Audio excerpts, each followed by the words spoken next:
Good evening and welcome. Tonight we're going to be continuing our read through of art that changed the world. And yes, it's a very windy night. You can hear my neighbor's wind chime in the background. I kind of like it. I don't know about you guys. I hope it's okay. But tonight we are going to read this chapter about Greek and Roman art. Circa 800 BCE to 100 CE, a taste for naturalism. There we go. Painting and sculpture produced in the heyday of ancient Greece and Rome provided the building blocks of Western art. Later ages looked back on it as an era of supreme achievements, which they could barely hope to emulate.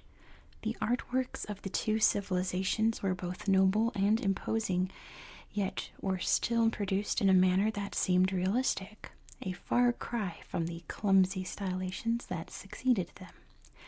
This admiration for classical art was based primarily on sculpture, since more of it survived, but the reputation of painting was still high. Ancient writers praised it to the skies, and as more paintings have come to light, many of these contemporary claims seem justified. The Greeks and the Romans shared a passion for capturing reality, whether in trompe-l'oeil, illusionistic effects, in which the painted object appears to be real, or in strikingly natural-looking garden scenes and still-life paintings. Let's read this in context. The Age of Empires. The artistic traditions of both Greece and Rome had very deep roots. The initial stimulus came from the cultures that had preceded them, but as their power and influence grew, new sources of inspiration were soon found. Both civilizations flourished through a mix of conquest and trade, which exposed them to an ever-widening circle of contacts. In Greece, the local influences came from the waning civilizations of the Minoans in modern-day Crete and the Mycenaeans in mainland Greece. The country itself developed as a group of independent city-states, which were fiercely competitive. In vase production, for example, the two main centers were Athens and Corinth, which vied continually for new foreign markets for their wares. Greek colonists also had an impact. By the 7th century BCE, settlers in North Africa returned with dazzling reports of the glories of Egyptian art. It took time for these diverse influences to merge into a national style. This process was not completed until the classical period, which was the 5th to 4th centuries BCE, when Greek art and architecture reached its peak. Following the campaigns of Alexander the Great, the triumphs of Greek art were then transmitted far and wide, throughout the Mediterranean, across to North Africa, and into parts of Asia. The course of Greek painting is harder to codify, since so little has survived. It was always in demand, though. The Romans in particular were in awe of it. They wrote about it, they copied it, and, as the balance of power between the two civilizations shifted, they acquired it. Rome began as a kingdom, became a republic, and reached its heights as an empire. But even at the height of its pomp, it still deferred to the sheer quality of Greek painting. The survival of Roman painting is in general almost as patchy as that of ancient Greece, but the preservation of Pompeii's artworks is a conspicuous exception. The treasures of this buried city show that the Romans continued to collect Greek easel paintings or have them copied, either as murals or as mosaics. Let's see the timeline of events in the classical world. Circa 900 BCE, the first Greek city-states begin to be formed. Circa 620 to 500 BCE, the Etruscans reach the height of their power in Italy. Circa 480 to 323 BCE, the classical period in Greece includes a golden age of art, literature, and philosophy. 536 to 323 BCE, during his short life, Alexander the Great builds his nation into a huge empire, reaching as far as India. 218 BCE, Hannibal crosses the Alps into Italy with his Carthaginian army. 146 BCE, Macedonia officially becomes a Roman province, and the rest of Greece is effectively under Roman control. 27 BCE, following the defeat of Antony and Cleopatra in 31 BCE, Octavian exercises full control over Rome's territories. 4 years later, he assumes the title Augustus and becomes the first Roman emperor. In 79 CE, the tragic destruction of Pompeii by a volcanic eruption preserves a wealth of Roman art for the future. Beginnings, the Greek heritage. Only a tiny proportion of the paintings produced in the classical world have survived, so it is hard to gain a balanced picture of their development. Easel paintings and murals were undoubtedly the more prestigious forms of art, winning extravagant praise in the writings of Pliny and other ancient writers, but painted vases have proved more durable. Most vases that have survived were retrieved from tombs, and although they were often broken, it has been possible to piece together substantial numbers of them.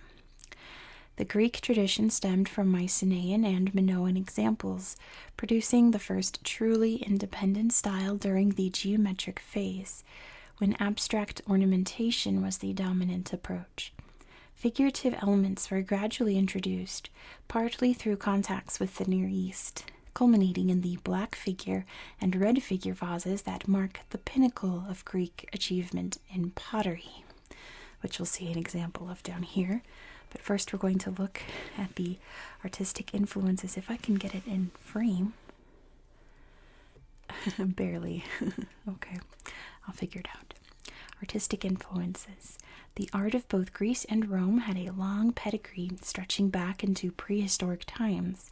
The key influences on Greek art came from the Cyclades Islands, Mycenae on mainland Greece, and the Minoan civilization on Crete, while the Romans followed in the path of the Etruscans. Decorated Etruscan tombs at Tarquinia and Cerveteri, both now World Heritage Sites, emphasize the importance of the art of that civilization. The Minoans were influenced by Greek fresco painting techniques. They flourished on Crete from around 2500 BCE, producing fine works of art with religious overtones, as well as purely decorative murals in the great palaces, especially Knossos.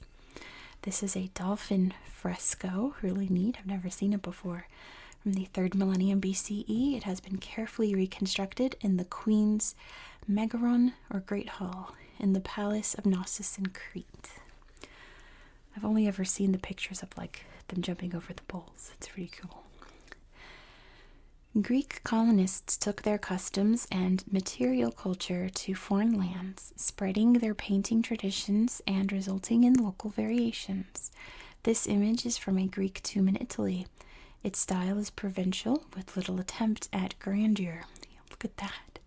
The diver, circa 480 BCE, depicts a figure that is thought to symbolize the journey from life into death.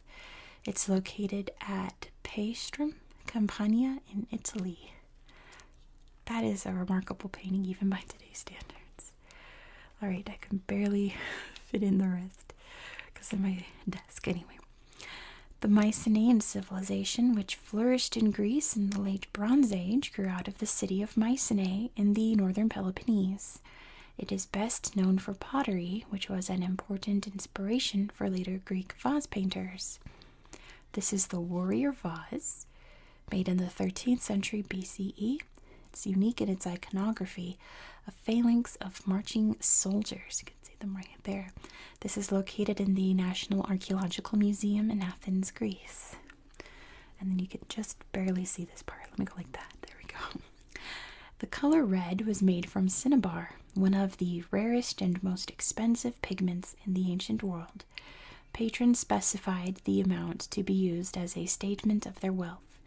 Pliny the Elder recommended diluting cinnabar with goat's blood or crushed berries to make it last. Cinnabar was thought to turn black if exposed to sunlight or moonlight. To prevent this, artists coated it in a mix of oil and candle wax. Interesting.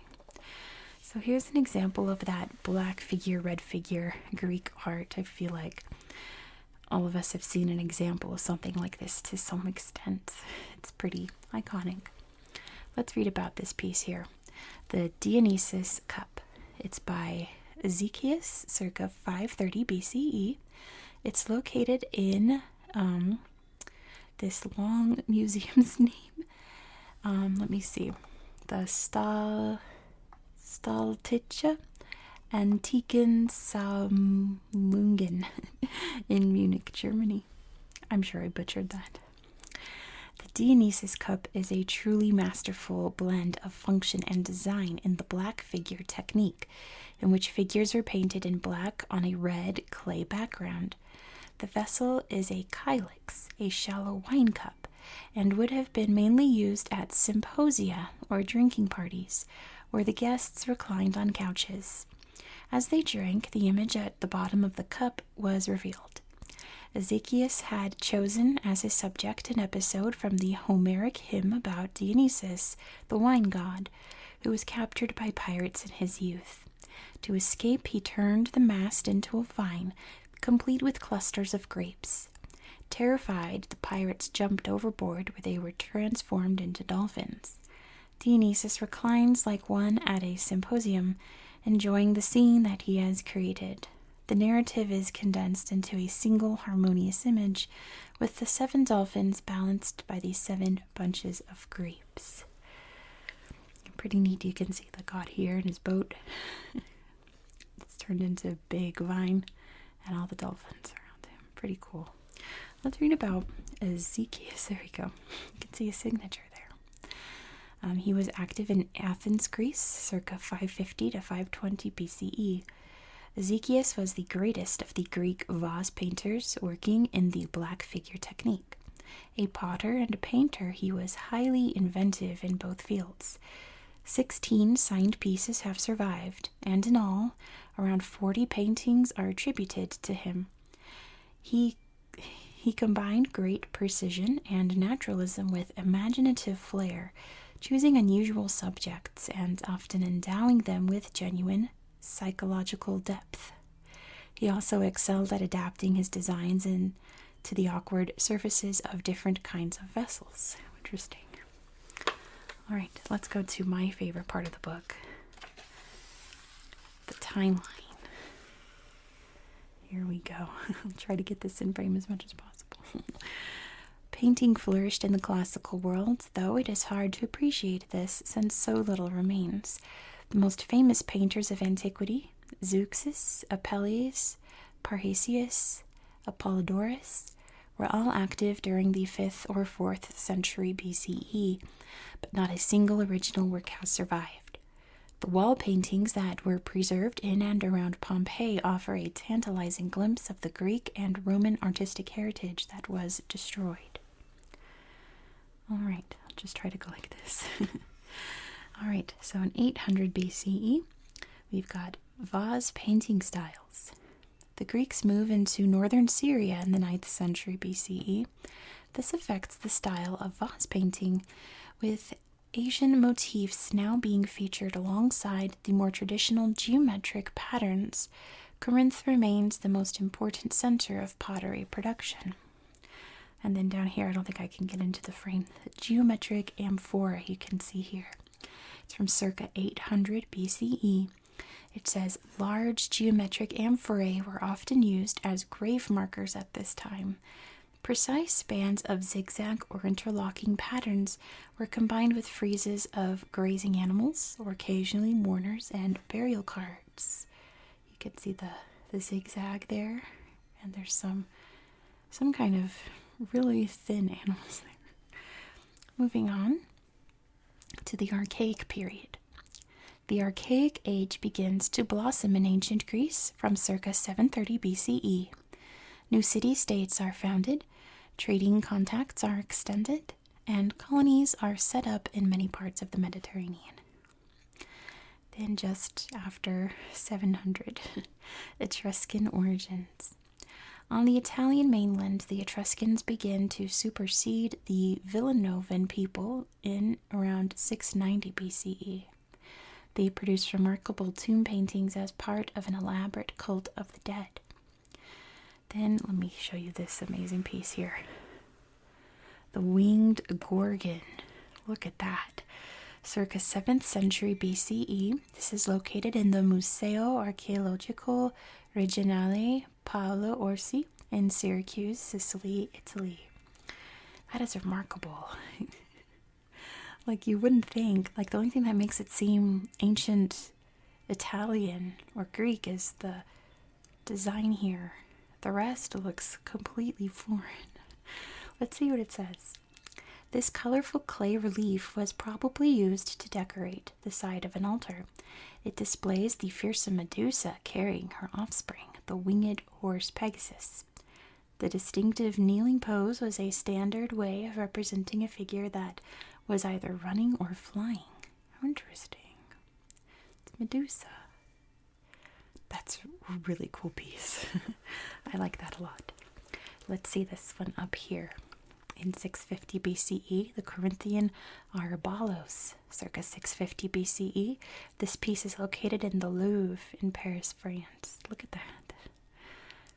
This type of perfume flask with a human or animal head was extremely popular throughout the Mediterranean. The battle scene indicates that it was designed for use by a man. How neat. Let's move on in history to the Roman Republic. Rome becomes a republic in 510 BCE. The last king is expelled and his place is taken by two officials called praetors, or later consuls, who are elected each year. Let me move on to this beautiful, you can just tell that that's Greek. Artemis and Actaeon Bell Crater. It's by Pan Painter, circa 470 BCE, and it's located in the Museum of Fine Arts in Boston, Massachusetts. This is the opposite side of the Pan Painter's name piece, portraying a tragic episode from Greek legend. While out hunting, Actaeon surprises Artemis in her secluded grotto. In revenge, the virgin goddess sets his own hounds upon him, watching as they tear him apart. What a scene. They're having a vase. Down here we have the construction of the Temple of Zeus. The Temple of Zeus at Olympia is completed in 456 BCE. Built to house a magnificent statue of the god, it is acclaimed as one of the seven wonders of the ancient world. Then the Parthenon was completed. Begun in 447 BCE, the Parthenon, the temple dedicated to Athena on the Acropolis in Athens, is completed in 432 BCE. The building is richly adorned with sculpture, much of which survives today. And then at 350 BCE, we have this amazing painting here of Alexander the Great as Zeus. It's by After Apelles, circa 350 BCE. This piece is located in the Casa de' Vezzi in Pompeii, Italy. This small but majestic wall painting was discovered at Pompeii. It is a 1st century BCE Roman copy of a lost Greek original from circa 350 BCE. Scholars speculate that it derives from a portrait by Apelles, since it corresponds very closely to a description by Pliny the Elder, the Roman writer. That's really neat. It very much looks like Zeus, but it's Alexander the Great. Let's read about Etruscan art. The Etruscans emerged in northern Italy in around the 8th century BCE and remained a potent force for the next 500 years. Their artistic style contains a mix of Greek, Phoenician, and Asian influences. The Romans drew inspiration from their art, which is typified by the painted tombs at Tarquinia and Cerveteri. The wrestling bouts pictured here were staged at funeral games. Look at that. Ancient wrestlers. And let's read about Pan Painter. He was active in Athens, Greece, circa 480 to 450 BCE. One of the greatest of the red figure vase painters, the Pan Painter worked in a lively theatrical style. More than 160 of his works have survived. He was probably trained by Meissen, a leading artist of the preceding generation, and he developed a sizable repertoire, ranging from religious and mythological themes to scenes of everyday life.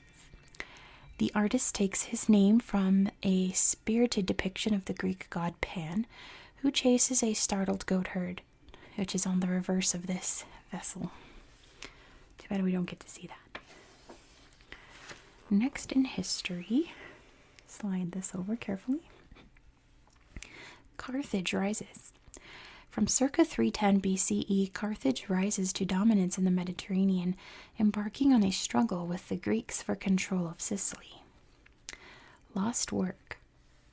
A famous painting celebrating the military prowess of Alexander the Great is produced circa 300 BCE.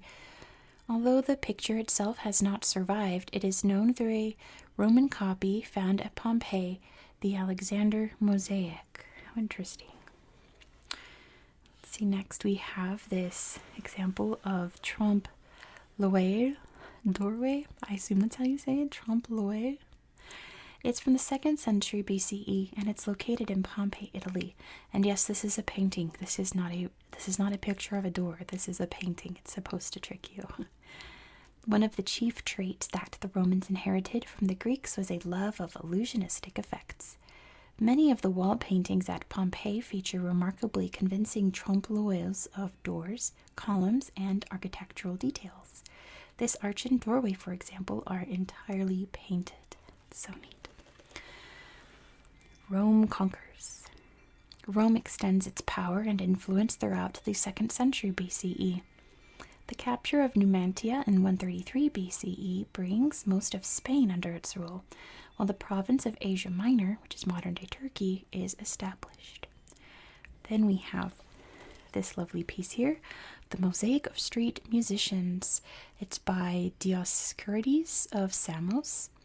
It's from the 1st century BCE, and this piece is located at the Museo Archeologico Nazionale in Naples, Italy. This striking mosaic was recovered from the villa of Cicero in Pompeii. It is probably a copy of a Greek painting from the 3rd century BCE. The theatrical masks suggest that it represents a scene from a comedy. They are wearing masks. Huh? Interesting. What a neat piece. I believe that's a mosaic. That's not a painting. That's incredible. I bet if you looked really close, you could see all the little details. Revolt at Spartacus. Revolt of Spartacus. A far-reaching slave rebellion in 73 BCE shakes Roman confidence. Spartacus, a Thracian captive, escapes from a gladiator school in Capua and raises a huge army that inflicts a string of humiliating defeats of Roman forces. He is eventually defeated by Marcus Crassus in 71 BCE. Next we have this neat piece here, very Roman looking. A woman playing a kitara. Kitara? I'm not sure. Circa 50 to 40 BCE, this piece is located at the Metropolitan Museum of Art in New York, New York. This sumptuous fresco was designed for the villa of P. Fannius Sinistor at Boscoriale. Boscoriale? I've never heard of that place. The woman's rich attire has given rise to suggestions that she may be a Macedonian queen, pictured with her daughter or sister. We move on to this really neat piece here. The Aldobrandini wedding. Circa 27 BCE to 14 CE. This piece is located at the Vatican Museum in Vatican City.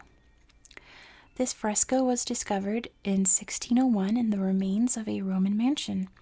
It takes its name from its first owner, Cardinal Aldobrandini.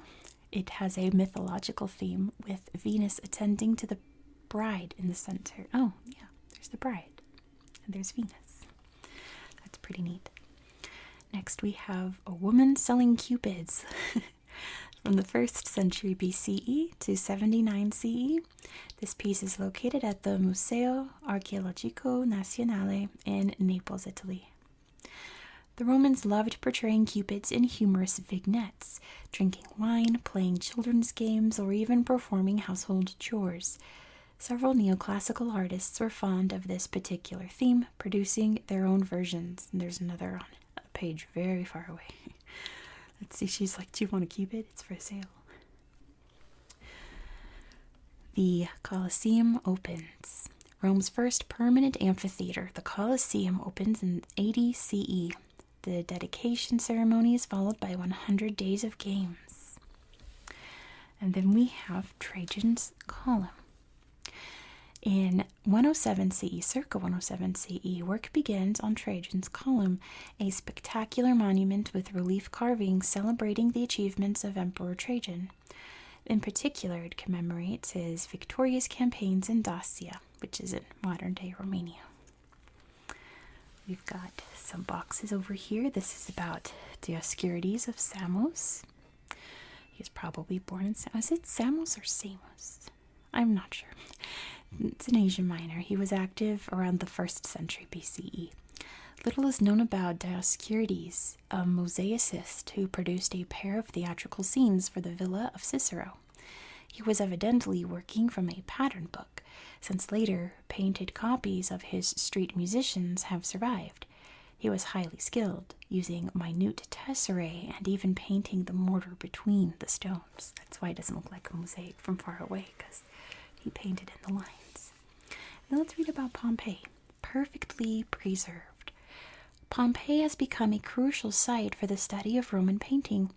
In 79 CE, Mount Vesuvius erupted, killing thousands and burying the thriving port under thick layers of ash and pumice. The dry, airless conditions helped preserve scores of wall paintings, providing a unique insight into Roman culture.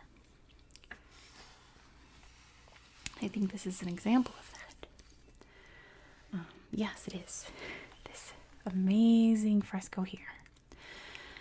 Let's read about it over here. If I can get all the words in frame, just barely. This is the Villa of the Mysterious Frescoes, circa 60 to 50 BCE. It's located in Pompeii, Italy. This unparalleled example of a monumental cycle of Roman paintings was discovered in the Villa of the Mysteries, situated on the outskirts of Pompeii. By good fortune, the building sustained relatively little damage during the eruption of Mount Vesuvius in 79 CE, and most of the paintings have survived in reasonable condition. The frescoes take the form of a frieze, covering 3 walls of an oecus, or large saloon, at the southwestern corner of the villa. The precise details of the imagery are still disputed, but most critics agree that the paintings relate to the initiation rites for a cult of Dionysus reserved solely for women. At the heart of the frieze, the god reclines with his satyrs and other woodland companions. These mingle with the women taking part in the ceremonies, which appear to include a symbolic marriage and a ritual scourging.